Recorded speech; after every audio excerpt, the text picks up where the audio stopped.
Friends, दोस्तों, enlightenment, बुद्धत्व, परम शांति, आप इसके लालच में मत जाइए। लालच में मत जाइए। गुरु आपको लालच देता है, वो आपको एनलाइटेंड कर देगा। फिर आप उसके ट्रैप में फंस जाते हैं। फिर वो जैसा कहता है आप वैसा करते हैं। आपका जो जीवन है, जो जीने का अवसर है, आप उससे हट जाते हैं। आप उससे हट जाते हैं। आपको जीवन जीना है, ये मुख्य है। आप जीवन जीने के लिए पैदा हुए हैं। आप उसके लालच में फंस जाते हैं, उसी दिनचर्या का हिस्सा हो जाते हैं। उसी दिनचर्या का हिस्सा हो जाते हैं। तो ये लालच से बच जाइए। गुरु लालच देता है आपको। तो यही मेरा आपसे प्रश्न है, आपका गुरु कौन? आपका गुरु कौन है? आपका गुरु इंद्रदेव है। आपका गुरु इंद्रदेव है। आपका मास्टर इंद्रदेव है। इंद्रदेव जी, उन्होंने आपके अंदर प्राण दिए, सांस दिया। तो जीवन और मृत्यु उन्हीं के हाथ में है। उन्हीं के हाथ में है जीवन और मृत्यु। उनको मालूम है। जब आपको जन्म दिया, उन्होंने सांस दिया, तो उनको मालूम है किस दिन आपका आखिरी दिन होगा। और वो उस दिन आपको ले जाएंगे आगे की यात्रा में। आगे की यात्रा में वो प्रेमी है, वो करुणावान है, वो देवता है, वो भगवान है, वो गॉड है। वो आपको प्रेम पूर्वक ले जाएंगे उसी यात्रा में। तो वही है एकमात्र। तो वो जपा के लिए नहीं बैठते। वो इंद्रदेव जी अगर वो जपा के लिए बैठ जाए कहीं, तो उनका काम कौन करेगा? ये सुबह लाते हैं, दोपहर लाते हैं, शाम लाते हैं, रात लाते हैं। ये हवाएं चलाते हैं, मौसम चलाते हैं, दिन रात चलाते हैं। फिर सर्दी आती है, गर्मी आती है, बरसात आती है, वसंत ऋतु आती है।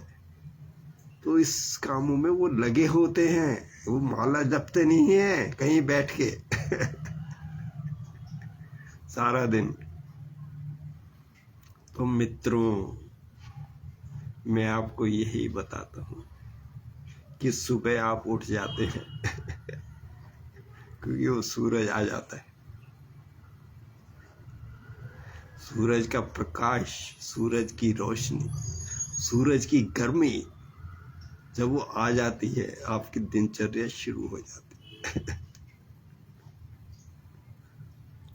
फिर रात आती है, आप सो जाते हैं। तो आप जीवंत रहिए। जीवंत रहिए। बच्चा कैसा जीवंत होता है। फिर मेरी परिभाषा एनलाइटनमेंट की क्या है? क्या है बताइए? मेरी परिभाषा एनलाइटनमेंट की ये है कि जिस समय बच्चा पैदा होता है वो एनलाइटेंड होता है। उस अवस्था को एनलाइटनमेंट कहते हैं।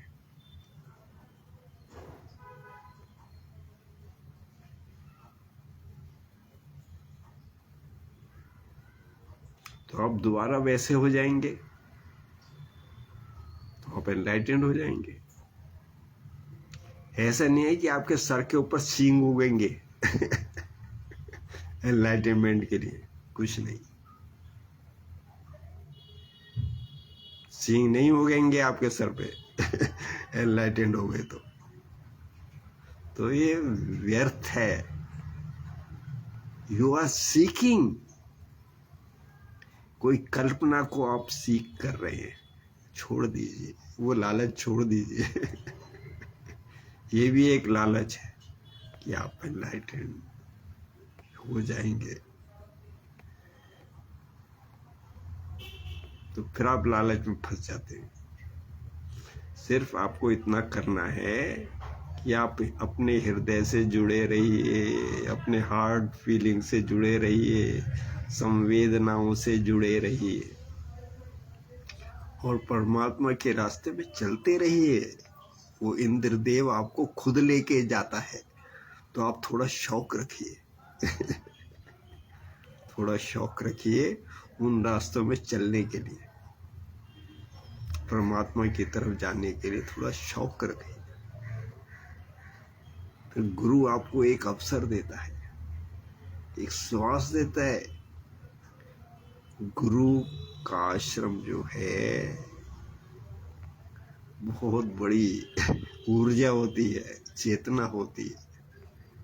वहाँ बैठने का ही आनंद है, वहाँ होने का ही आनंद है। तो गुरु आपको वो दिखा देता है कोई अच्छी चीज।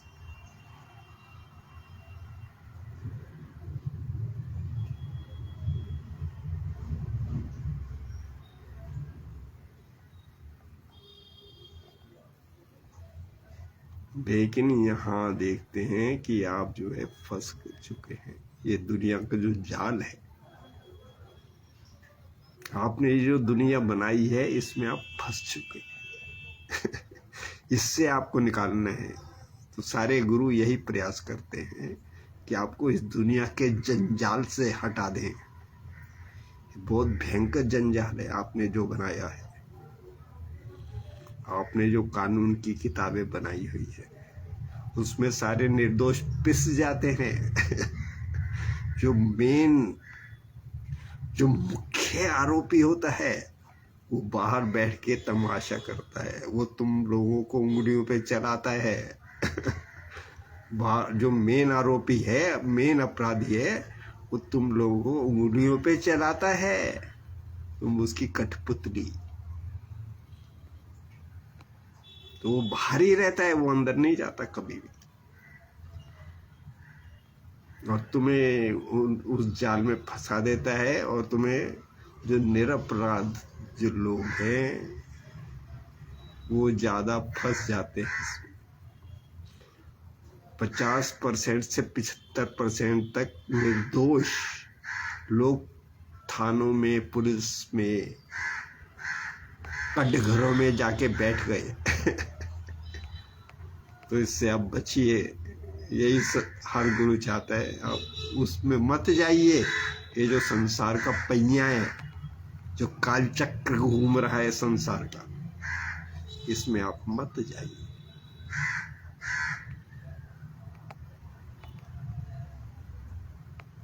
सरकार आपको लालच देती है, आप दारू पीजिए उसको एक्साइज ड्यूटी चाहिए, फिर आप दारू पीते हैं, फिर आप गाड़ी चलाते हैं, फिर एक दो को मार देते हैं, फिर थाने में जाके आजीवन कारावास में बैठ जाते हैं। तो इस दुष्चक्र से निकल जाइए मैं पूछता हूँ, ये बच्चे, तू अभी पैदा हुआ, फिर तू 60 साल में तेरे को वहीं पहुंचा दिया जाएगा। इससे बच, इससे निकल, उस ढांचे में मत जा।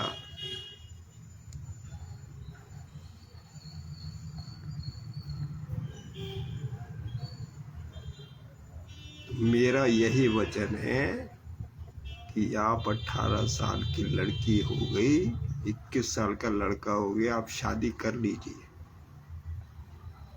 आपके पास चाहे खाने के पैसे हैं या नहीं है, क्योंकि आपको दाल रोटी ही मिलेंगी। 2 रोटी। आप कर लीजिए शादी, यही मेरा मैसेज है। और लव मैरिज कर लीजिए, लव मैरिज कर लीजिए, तभी संसार में प्रेम का जगत पैदा होगा। प्रेम का जगत पैदा होगा तो ये जो जगत है प्रेम वाला, लूटना खसोड़ना, ये विदा हो जाएगा। तो लव मैरिज कर लीजिए।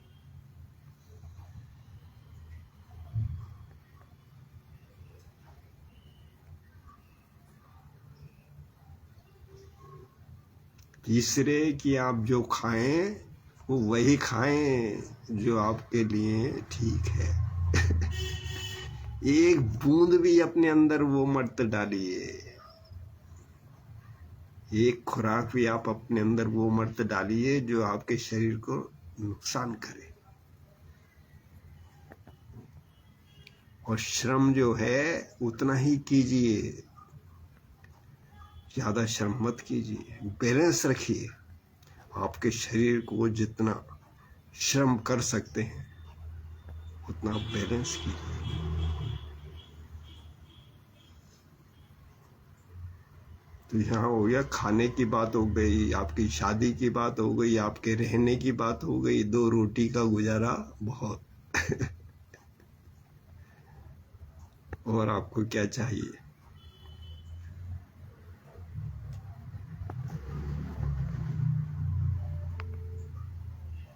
तो इंद्रदेव है असली जो है, आपका गुरु, आपका भगवान, आपका जीवन दाई जो है इंद्रदेव है। आप उसी में लगे रहिए, वो परमात्मा है, परमात्मा के जो गुण हैं उसी में रहिए। कहने का सिर्फ इतना ही मतलब है।